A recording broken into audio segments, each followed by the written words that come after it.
paano tayo nilikha at saka bakit nagkaganto tayo, no? So, nung hindi naman plano ng Diyos na pahirapan tayo, diba? Pag binasa ninyo yung story of creation, no, yung paglikha, ginawa ng Diyos first 5 days, hinandahan niya muna ang mundo, no? On the 6th day at saka siya naglikha ng hayop at tao.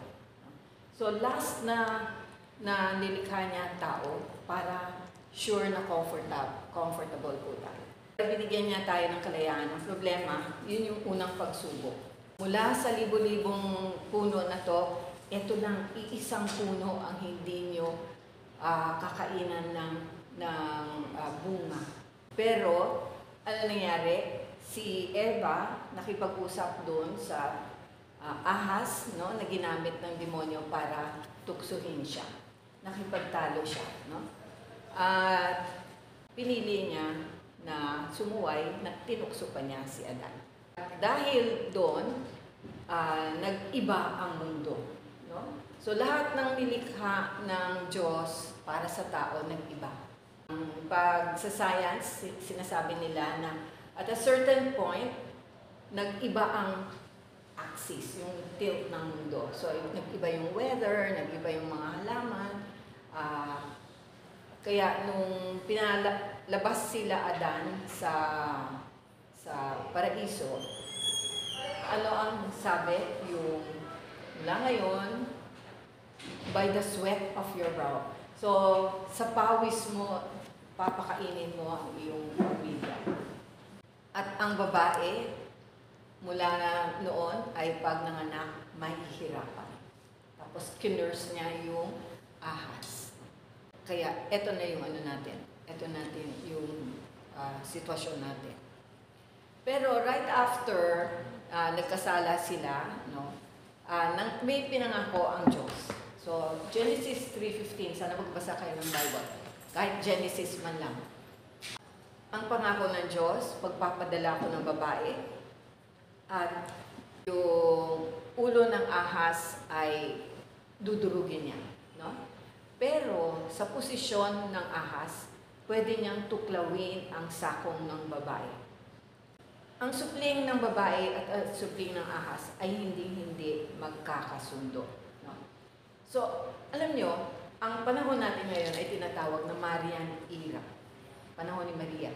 Ang unang aparisyon ni Maria sa panahon na to ay ang miraculous medal. Kaya ang imahen, ito pong medalya na to, na Birhen ang nag-design. So pag binasa niyo yung kwento, nung third apparition, sinabi ng Mahal na Birhen, gumawa ka ng medalya, ganito dapat ang hitsura.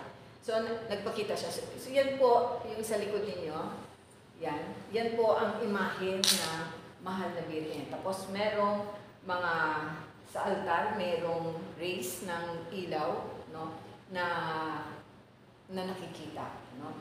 Tapos tumalikod ang Mahal na Birhen, tapos ito yung nakita, no? Yung stars, yung M, ganun. So may kahulugan lahat to.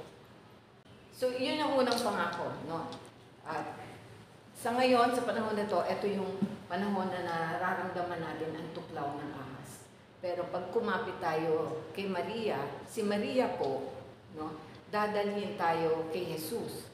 Si Jesus lang po ang pwedeng pamamagitan sa, no, sa tao at sa Ama. Kaya the only mediator, pero co-mediatrix si Mahal na Birhen. Kaya ito po yung ano, no? Yung likod po, yung promise. Ito yung stars, no, na 12 apostles, 12 articles of creed, 12 tribes of Israel. So, ibig sabihin, para sa buong mundo. Pag sinabing 12 tribes, para sa buong mundo, no? Tapos, ang puso ni Maria at ang puso ni Jesus. The triumph of the Sacred Heart, no, will come after the triumph of the Immaculate Heart. So, ang unang pagwagi ay sa Mahal na Birhen, no?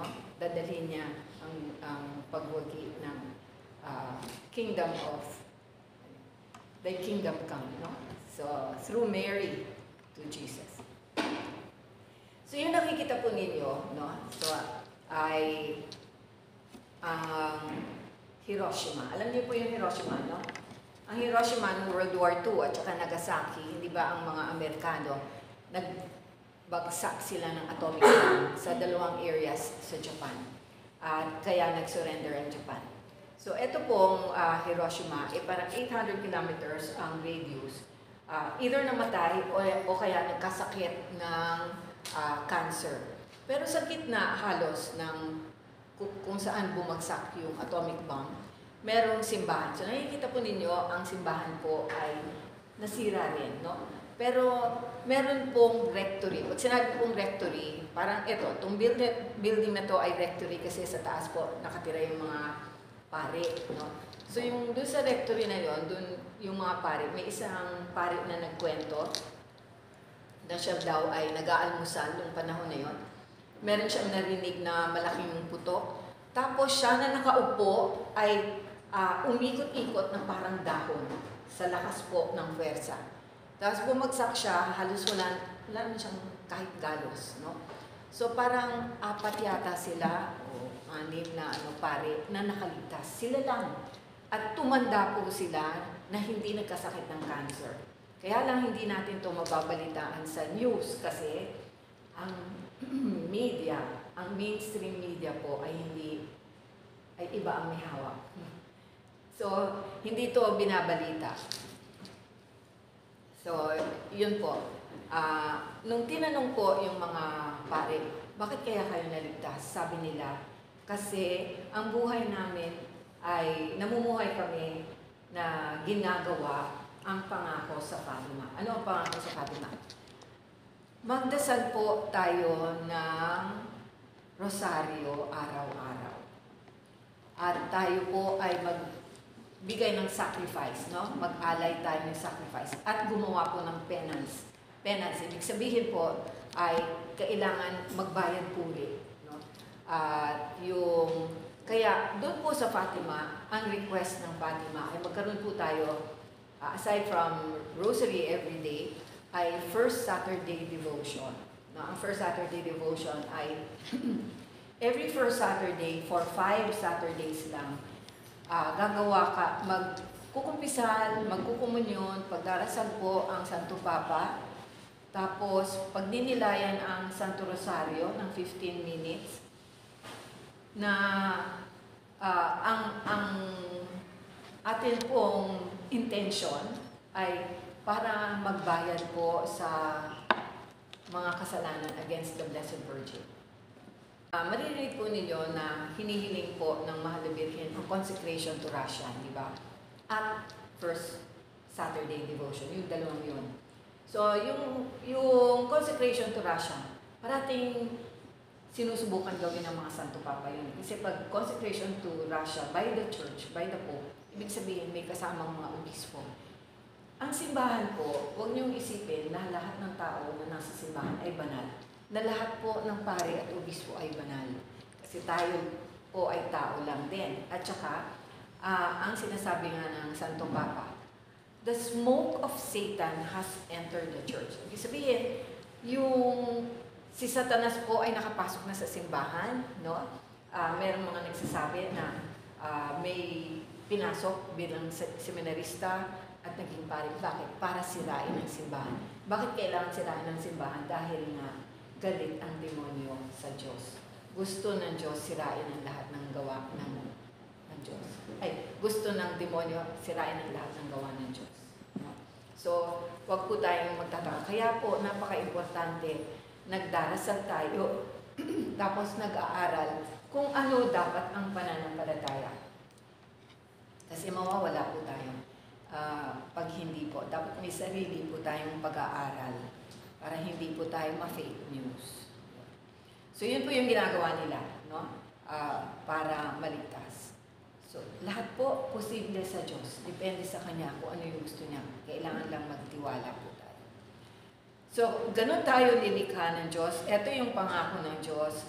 At para bilang tulong po, binigay niya ang 10 Commandments sa mga Israelita. Ang mga Israelita po ang pinili ng Diyos bilang magbababa ng kwento, no?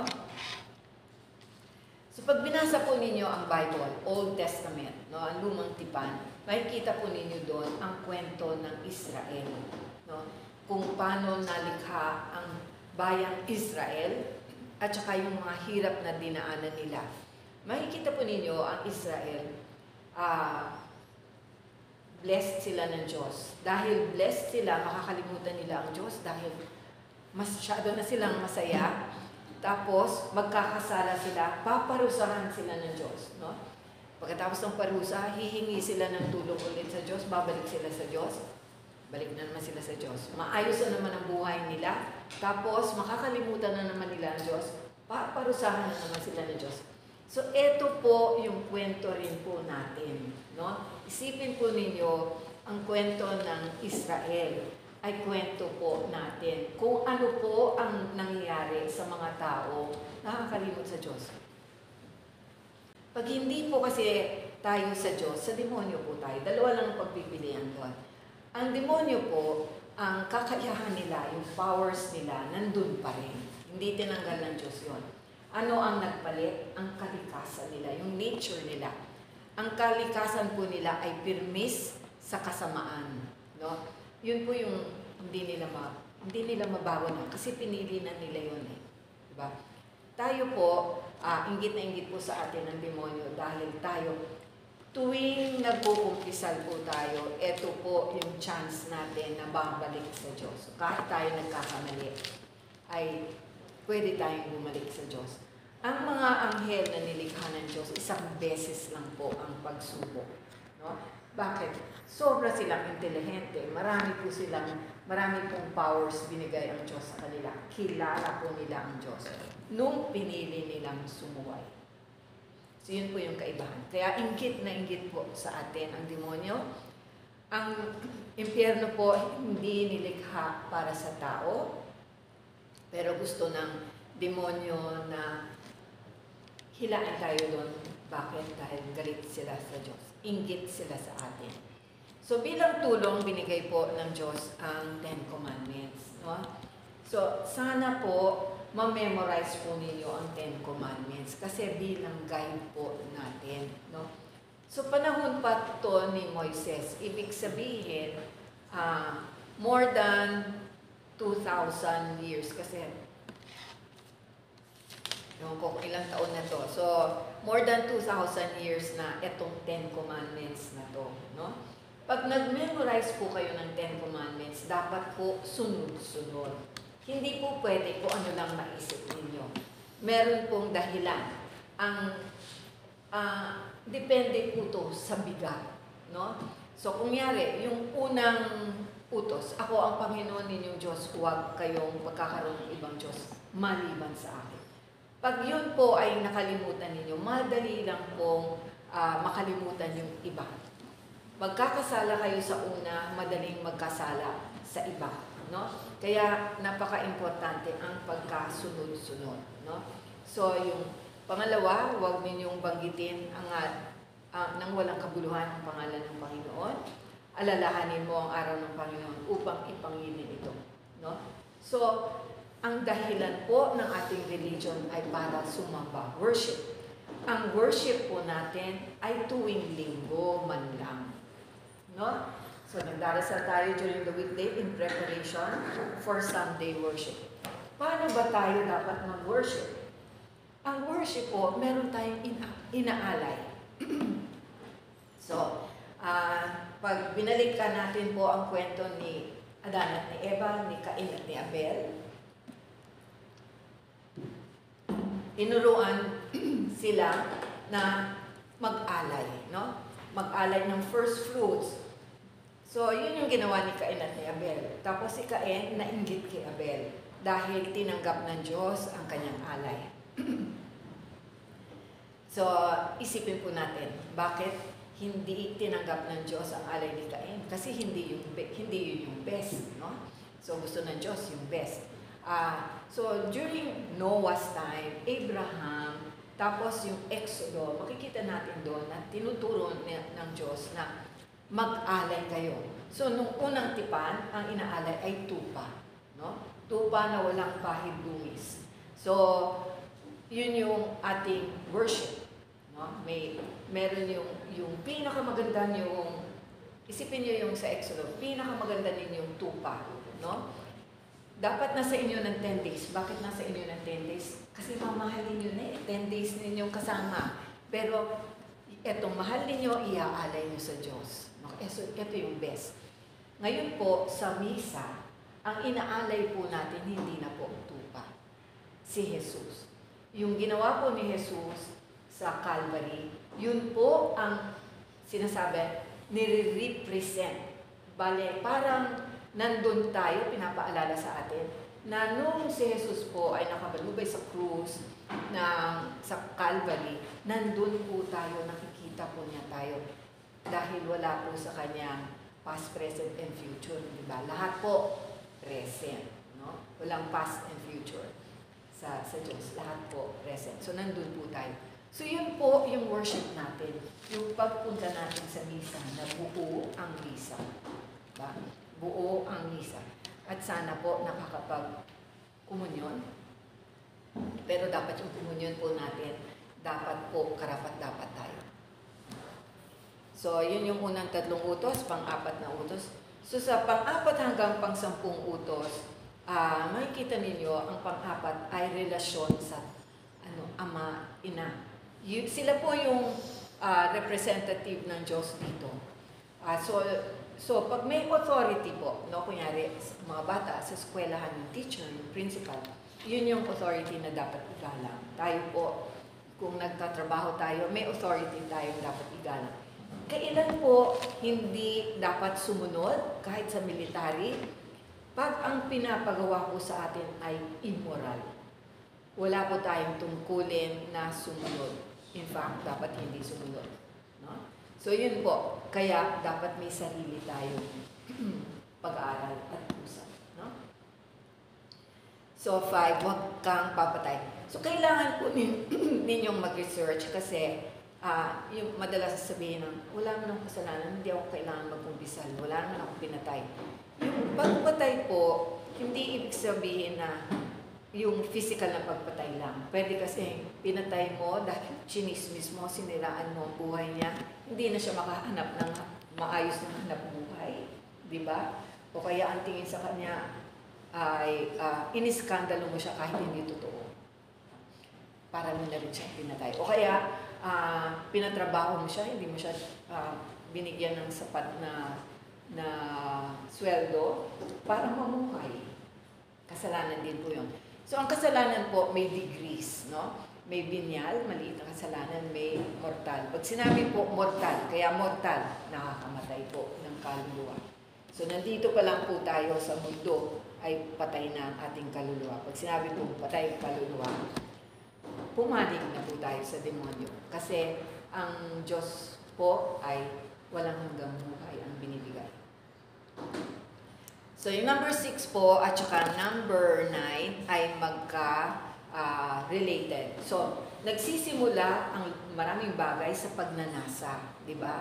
So yung sobrang pag-imbot o pagnasa maaring mahantong sa hindi tama. So 9 at saka 6, 7 at saka 10. So kahit na mga bagay-bagay, yung sobrang ninanasa natin, yung iba nagnanakaw na. Diba? Kaya hindi natin gusto ang korupsyon. Kasi habang binoboto natin ang mga korap, kasama tayo dun eh. Diba? Parang pumapayag tayo sa pagnanakaw. So, kasama tayo sa may kasalanan. Okay, number 8, huwag kayong sasaksi sa di katotohanan. So, ito po, parang, lalo na po sa korte, di ba? O kaya nagsisinungaling tayo. Kasi nasisira po ang tao. So, 10 Commandments, sana po i-memorize ninyo. Para po sa inyong kumpisal, ito po dapat ang basahin ninyo. No? Very elementary po to. Basic na basic. Basahin po ninyo, research kayo para maintindihan ninyo ano yung mga kasalanan ninyo na hindi niyo na po uulitin. Okay. So, nung dumating po si Jesus, ay nagturo siya ng Sermon on the Mount. No? Yung pag-aaral sa bundok. At ang tinuro po niya ay Beatitudes. Ang Beatitudes naman po ay attitude. Ano po ba tayo? So, mapapalad ang mga aba. Ang mga aba po ay hindi po abang material lang. No? Pwedeng piniliin mo maging aba pati sa material, gaya ng mga karamihan ng pari at madre. No? Pero ito po ay yung detachment. Yung hindi ka masyadong nakaka-attach na sa mga bagay-bagay, nakadetach ka sa kasalanan kasi gusto mo nang gumawa ng kalooban ng Diyos. No? Kaya mapapalad, blessed are the meek.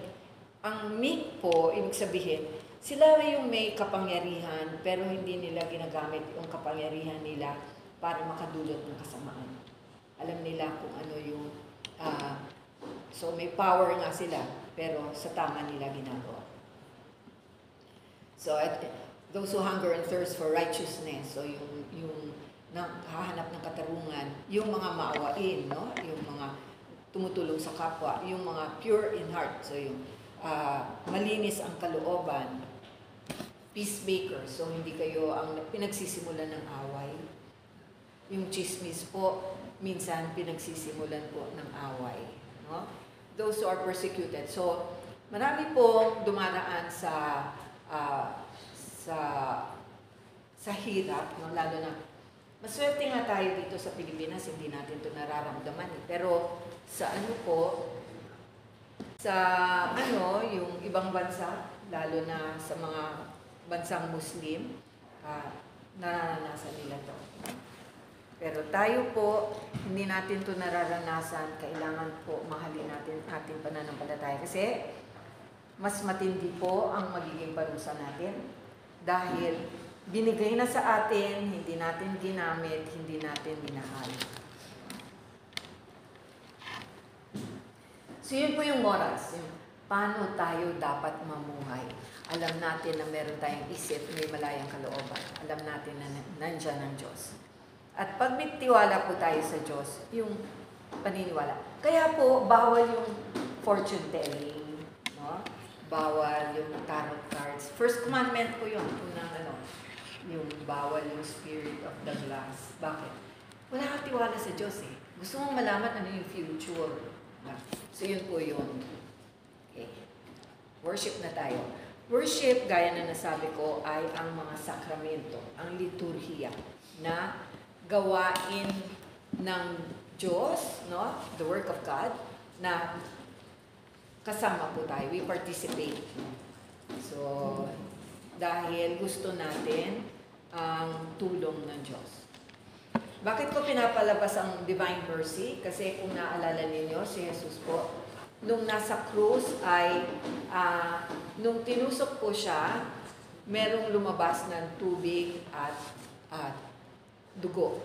So, yung Divine Mercy po, pinapakita yung tubig at dugo as race, no? Race. So, yung dugo po ay Eucharistia. Ang tubig na naglilinis ay binyag at kumpisay. So, ito po yung the birth of our church. Ang simbahan na pinapakita ko ay para ipaalala na tayo pong lahat ay kasabi sa simbahan. Pag sinabi pong church or simbahan, sana ang naalala po natin ay tayo. Tayo po ang banal na samahan, no, ng mga santo. Tayo ang simbahan. Hindi po gusali lang, no? Tayo po ang simbahan. So ano ang sakramento? Ang sakramento po ay daluyan ng grasya. Daluyan ng grasya. Itinatagpo ni Kristo, may nakikitang tanda ng di nakikitang grasya. Bakit kailangan may nakikitang tanda? Dahil tayo po ay tao, hindi tayo spirito. So kailangan po natin na meron pong nagdaan sa ating 5 pandaman, 5 senses, no? Mas lubos po nating naiintindihan kung meron tayo na amoy, nakikita, nalalasahan, nahihipo, naririnig, di ba? So meron pong dumadaan sa ating 5 senses at isipin po natin na sa likod po nun ay may grasya na binibigay. Ang bawat sakramento po ay may partikular na grasya. Na nandito po kayo ay grasya. No? Pero pag meron kayong sakramento na tinanggap, may partikular na grasya, na espesyal. Okay. So, daluyan ng grasya, no? Ang layunin po at pinanggalingan, the source and the goal of liturgy, no? Liturgy yung ay ang Ama. Sorry. Ang Ama, God the Father, is the source and goal of liturgy, no? Sa Kanya galing ang lahat ng blessings of creation and salvation. Ang Ama. Kaya si Jesus po, pinadala ng Ama para po turuan tayo. Bakit? Para makabalik tayo sa Ama. So, may Father po. Ha? Ama. So, yung si Jesus po ang nakaupo sa kanan ng Diyos Ama. So, right hand man siya, no? Kasi hiwalay siya na persona, pero iisang Diyos, no? At pinadala po ni Jesus ang Espiritu Santo sa simbahan para po siya ang kumilos, no, sa simbahan. So, ang Espiritu Santo, gaya ng nabanggit ko, kailangan po natin para po maintindihan natin ang lahat ng turo ni Jesus. Kailangan po tayo magdasal. Hihingi natin po ang pagdating ng Espiritu Santo sa atin, no? So, lahat po ng inaaral natin ngayon dito, makakalimutan nyo agad kung hindi nyo po tawagin ang Espiritu Santo, no? So, sana po, pagkatapos nito, tuloy-tuloy, pagdasal ninyo, tuloy-tuloy. Kahit pa minsan-minsan, nagbabasa po kayo ng spiritual reading po, Bible, mga kung ano-anong comments. Kung hindi kayo mahilig sa dasal, ay sa basa, meron pong maraming YouTube. Kailangan lang, pagdasal muna, bago pumili ng YouTube, baka mali ang mapili. So, meron po tayong 7 sakramento sa simbahan. So, tayo lang pong simbahang Katolika ang merong 7 sakramento, no? So, ang mga sakramento ng pagtanggap ay binyag, kumpil, at Eucharistia. So, yung mga anak po ninyo, kailangan po ng binyag. Huwag pong hintayin 1 year old, no? Mas mabilis po ang binyag, mas mabuti. Kumpil, 12 years old. Eucharistia, 9 years old. Dito po sa ating diocese, no? Ang mga sakramento ng paggaling ng kaluluwa ay kumpisal. So, ang pinakamaganda ay every month magkukumpisal kasi yun ang hiling ni Maria, no? Pero kung hindi pwede, kahit isang beses man lang sa isang taon. Hindi po pwede na kumunyon ng kumunyon, hindi nagkukumpisal. Hindi po pwede. Kailangan po magkumpisal once a year. Tapos, meron pong sakramento ng komunyon. Pag sinabi pong sakramento ng komunyon, ito po yung sakramento nakakatulong po sa iba. So, ito po yung kasal at banal na orden. Nakakatulong po ang kasal. Napakaswerte po na dalawa kayong magkasama, nagtutulungan para mapunta po sa langit. So, ito po ulit yung binyag, no? Binyag, kumpil, at Eucharistia. Ito po yung sacraments of initiation, yung pagtanggap. So, habang bata pa, binibigay na to. So, ang binyag po, sa bawat sakramento ay meron pong dasal, no? At bagay. So, meron pong tanda, no? So, kunyari sa binyag, ang tanda na ginagamit po na essential. Ibig sabihin, pag wala po ito, hindi po sakramento ng binyag. Tubig. At yung dasal na binibinyagan kita, pangalan.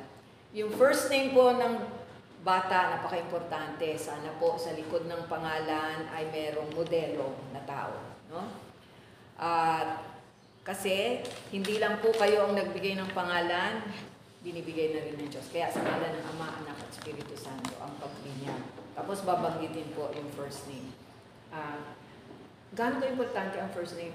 Pag namatay po tayo, tatawagin tayo ng Diyos by our baptismal first name. Hindi po tayo tatawagin sa apelido po natin by our first name. So, Ang bunga po ng binyag ay inaampon tayo bilang anak ng Diyos. Ibig sabihin po, pag wala pang binyag, hindi po tayo considered anak ng Diyos. Naintindihan ba natin yun? Ganito po kasi, nung nagkasala si Adan at si Eva, binigay nila ang mundo sa demonyo. No? Kaya po ang demonyo tinatawag natin Prince of the World. Kaya po kailangan si Jesus maging tao, no? Para po bawiin sa demonyo, para tayo po ay maging anak muli ng Diyos. Paano? Sa binyag. Inaampon ulit tayo, kinukuha tayo ng Diyos mula sa demonyo. Kaya po importante, yung binyag, hindi po hinihintay na 1 year old. Diba? Yung mga santo nung unang panahon pagkapanganak, binibinyagan, medyo mahirap-hirap yun, ano? Pero ilang months pa lang, sana binibinyagan. Yung iba, sinasabi nila, ibabiyahin na namin itong bata, pwedeng ipa-bless. Ang blessing po, hindi binyag. No? So, kailangan po ng binyag para iampunin ulit, maging kapamilya ng Diyos. Tapos, kaisa tayo ni Jesus kasi si Jesus po ay ating kuya. No? So, hindi po Papa Jesus, hindi po. No? Turuan ninyo, mga anak nyo. So, kasapi tayo ng simbahan. Ang Espiritu Santo po nananahan sa atin. Pag sinabi po nananahan, nasa atin po. Ang Espiritu Santo, pag nasa atin ang Diyos, Ama, Anak, Espiritu Santo. No? So, nawawala ba ang Espiritu Santo? Opo. Pag may kasalanan tayong mortal, nawawala po. So, pag namatay po tayo, sana po meron tayong grasya. Kasi, pag wala po ang Diyos sa atin, diretso po tayo sa impyerno. Tapos, meron pong marka ang ating kaluluwa na hindi po natatanggal. So, pag napunta po ang binyagan sa impyerno, ibig sabihin, nakikita na ito po, bininyagan, hindi ginamit ang grasya para maligtas, para mahubog. Pero nakasalalay po sa inyo, mga magulang, ang paghubog ng mga bata. Dapat meron kayo prayer life na nakikita ng mga bata. So, ang prayer life nyo hindi dapat personal lang. Dapat as couple. So, pag nakikita kayo magulo yung mga bata, dahil lumalaki pa lang, hayaan po ninyo. Maalala nila yon. Hindi mawawala sa alala nila yon. Pamana po yon na hindi nawawala. So, tayo po ay kasapi sa katawan ni Jesus. No? Mystical body of Christ. Si Kristo po ang ulo na banal. Ang kaluluwa po ang Espiritu Santo. So, sa kumpil po, ang essential, sa binyag, bakit tubig? Tubig kasi nakakalinis. So, natatanggal po yung kasalanang mana. Pag nalinis na po ang kaluluwa natin, pwede nang pumasok ang grasya ng Diyos, sanctifying grace. Pwede nang pumasok ang Diyos. So, ang tubig nagbibigay buhay, no? 3 days ka walang tubig, mamatay ka. Kaya, tubig po. Sa kumpil, ang essential po na tanda ay krisma. Ang krisma po ay oil, so nagpapalakas, no? Chrism siya, hindi siya ordinary oil, kasi ang krisma po ay may dinagdag na pabango. Si Kristo po ay mabango, ang demonyo po ay mabaho. So kung may kilala po kayong may addiction, pag matindi na po ang addiction, naamoy niyo po, no? Lalo na pag drugs, iba yung pasok nyo sa kwarto, iba amoy. Yung tao, iba yung amoy. Yung isang kakilala ko, sabi niya, pag pumasok yung aking anak na galing sa labas, yung kanyang anak na young adult, sabi niya, alam ko kung saan galing.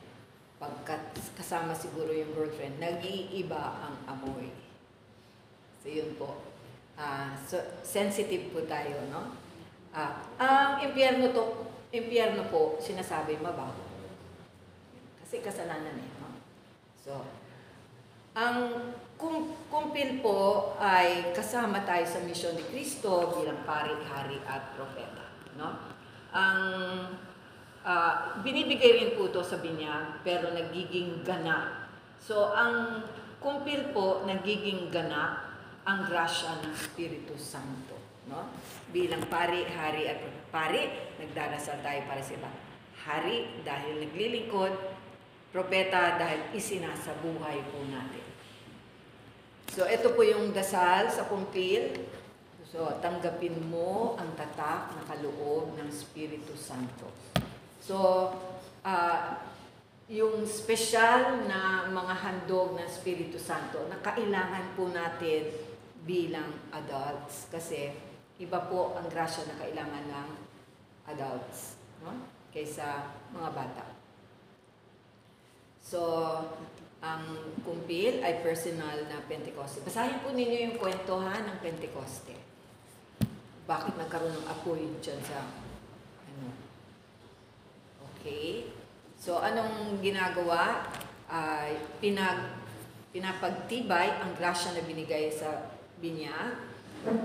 Pinapagtibay ang ating pagiging saksi. Pag sinabi pong saksi, witness, no? Ang isang translation dyan ay martir. So, ibig sabihin, dapat para sa pananampalataya natin, kaya natin maging martir. Kaya natin ialay ang buhay natin. Tandaan po, ang lahat ng bagay ay sandali lang, matatapos. No? Ang langit po o impyerno hindi po natatapos. So, binibigyan po rin ng hindi na wawalang tatak, no? Ang kumpil at nagbibigay ng 7 handog. So, pag sinabi pong 7 handog, ito po yun. Takot sa Diyos. Fear of the Lord is the beginning of wisdom. So, kung may takot po tayo sa Diyos, no? Yung pinakababa, yun po yung simula sa ating paggalang sa Diyos, no? Na gusto natin makilala ang Diyos, may karunungan tayo. Nagkakaroon tayo ng tapang para fortitude, no? Tapang at lakas para manatili sa ating pananampalataya. Counsel, yung alam natin yung ano ang tama at mali. Alam natin kung sinong pwedeng tanungin, ano yung dapat basahin, no? So may pagpapayo. At meron tayong pag-unawa, understanding, no? Kasi marami po tayong naririnig sa ating pananampalataya, marami tayong nababasa. Pag wala po tayong understanding, hindi natin maunawaan, no? Parang wala lang, dumaan lang. Pag ganun po kasi, wala tayong wisdom. Yung wisdom po, yung kaalaman, no?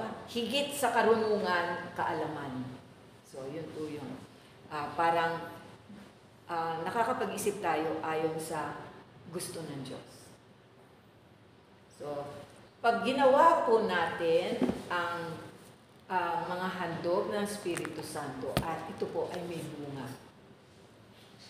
So, nabanggit ko na, bunga. So, isipin niyo ang puno, hindi yan magkakabunga kung wala tayong ginagawa. No? Dinidiligan, inuusukan, yung lupa around it, di ba? Pinapahangin, airing. So, meron tayong ginagawa.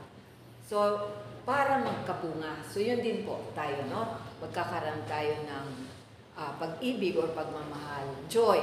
Ang joy po ay iba sa happiness. Ang happiness po, pag may party, happy.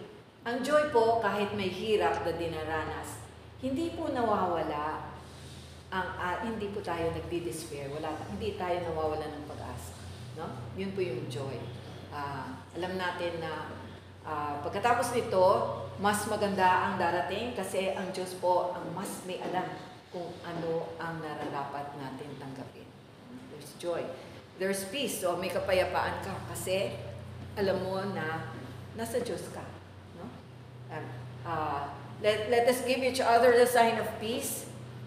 Hindi po Merry Christmas ang sabi, no? Ang sinasabi natin, peace be with you. Sabihin, ang kapayapaan ng Diyos ay nasa iyo. Sana alam mo na wala kang kasalanan na nasa Diyos ka. Yun po ang ibig sabihin. Patience, no? kailangan po ng pagpapasensya kasi nagdadaan ka sa pagsubok.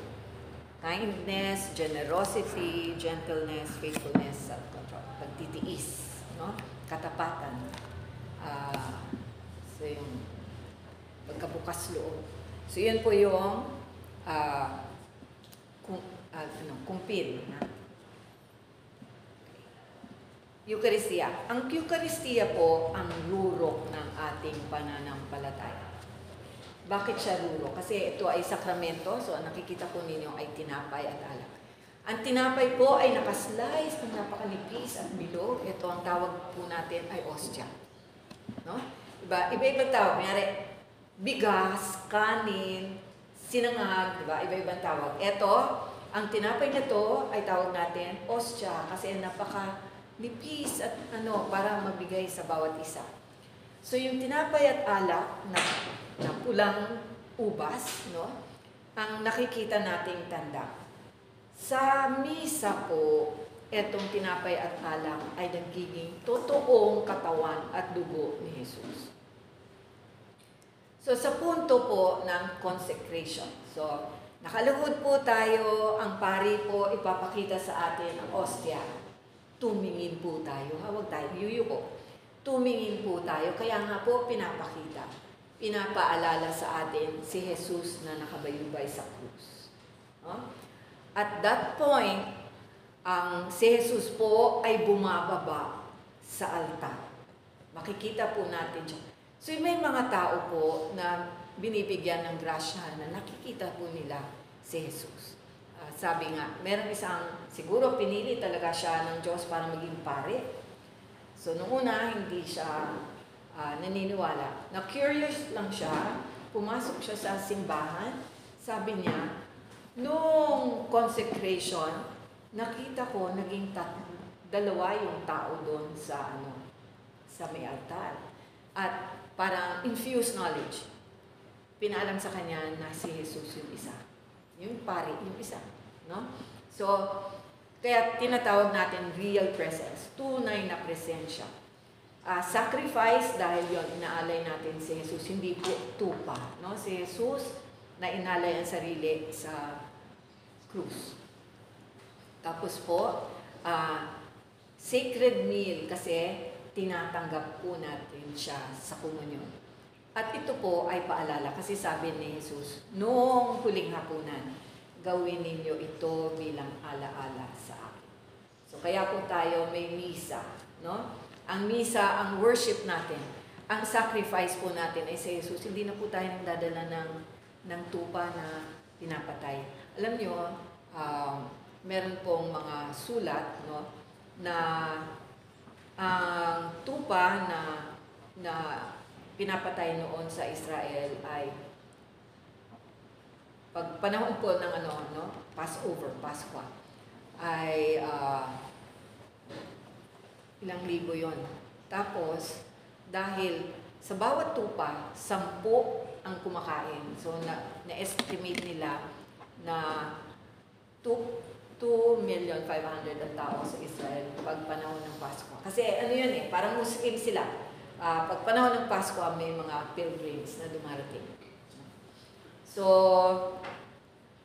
isipin po ninyo, ilang tupa yon? 250,000 na tupa na pinapatay sa templo, amoy dugo. Diba? Pagpasok mo siguro sa Israel, amoy dugo. Sa dami ng tupa. So, ngayon po, hindi na po tayo nagdadala ng tupa. Pupunta lang tayo sa simbahan at makikinig, makikilahok dahil ang inaalay po ay si Jesus. Ganun po. Kaya rurok po ng ating pananampalataya ang misa. Magsimba, linggo man lang. Minimum po yun. So yan po dati, tupa, ngayon po si Jesus. Kukwento ko po sa inyo ang isang milagro. So pag nag-google po kayo, Eucharistic miracles, marami pong kwento. No? Isa po to sa mga kwento. Noong year 750, sa Lanciano, Italy, meron pong abot, monghe, na mimisa. Tapos iniisip niya, nagdududa siya, totoo kaya? Totoo kaya itong ginagawa ko? So, nung tinaas po niya ang ostya, may pumatak na dugo. So, yung nakikita po ninyo, 5 butil, naging 5 butil na dugo, ay galing po sa ostya yun. Tapos, naging parang laman ang ostya, no? So, syempre, by the sight, alam nila na milagro yun. Totoong si Jesus ang inaalay sa consecration. Mga year, I think 1970s na yata. Basta itong 20th century na. Meron na tayong kakayahan na mag-test, no? So, tinest nila, ang dugo ay type AB na sa Pilipino po, wala yata tayong type AB. Kaya, pag nagtawag po ng dugo, pag AB, hirap na hirap. Kasi, common po yan sa Middle East. Mga 5% lang po ng buong mundo ang AB, ang dugo. No? AB+. Tapos, tinignan nila yung ostya, no? Na naging parang laman. Ito pala ay galing sa puso, no? Ng isang tao. Pag binasa po ninyo yung milagro na nangyari sa Argentina noong panahon po na Assistant Bishop si Pope Francis, ay ang milagro po doon kasi merong ostya na tinapon lang. So, nakita, dinampot at nilagay po sa tubig. Ang ostya po, na madumi na, hindi na po ibibigay sa atin. Tutunawin na po yun sa tubig. No? Kaya lang, hindi siya natunaw, lumaki pa siya at nagkaroon ng patak ng dugo na lumalaki. So after 3 years, pina-check nila sa New York. Sa New York, yung pathologist kilala, hindi siya naniniwala sa Diyos. So hindi nila sinabi kung saan galing yung pinapatest nila. So kumuha silang maliit na part. Tapos sinabi ng pathologist na ito ay galing sa tao, galing sa puso, galing sa left ventricle. So, mas advanced na tayo kasi Pope Francis na. So, advanced na. Galing sa left ventricle ng puso. Type AB. Nakikita ko yung chromosomes, yung profile ng tao, pero nagtataka ko, sabi niya. Ang chromosomes ay 23X, isang Y. Tayo po ay 23X, tapos, kung lalaki isang Y, 22X pa. Di ba? Ganun po yung kung naalala niyo yung biology niyo. So, sabi niya, kaya hindi ko makuha yung profile ng ama. Nakukuha ko yung profile ng mother. No? Kasi nga, X.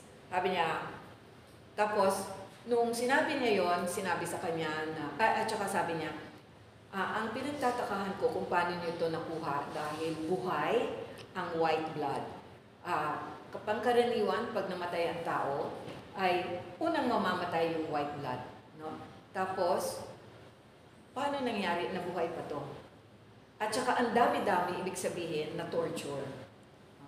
So, at saka nila sinabi na hindi yan galing sa tao, galing sa ostya, nakababad 3 taon. Alam niyo yung pathologist na yon na hindi naniniwala sa Diyos, naniniwala sa Diyos. No? Naging Katoliko. Kasi nga, siya mismo ang nakakita. So, yung mga miracles na yun, pinapaalam lang sa atin na ang sinabi ni Jesus ay totoo. Pag tinanggap niyo ako, ako yun. Ako yun. Pumapasok ako sa inyo, mga 5-10 minutes na sa loob ninyo ako. Kaya hindi kasi tama na pagka-komunyon, magkukwentuhan, di ba? Pagka-komunyon, dapat nagpapasalamat na sa atin po ang Diyos, no? Dapat nga sana may magstay tayo para matapos yung 10 minutes. Pero madalas, excited na tayo umalis. Diba? So, yun po. Pwede ninyong i-google pa. Marami pong mga kwento. No? Kaya, yung mga yung mga naglalaba ng mga linen ng simbahan, hindi po yung paglaba ay yung tubig, pinapadaloy lang sa drainage. Hindi. Ang unang hugas sa lupa,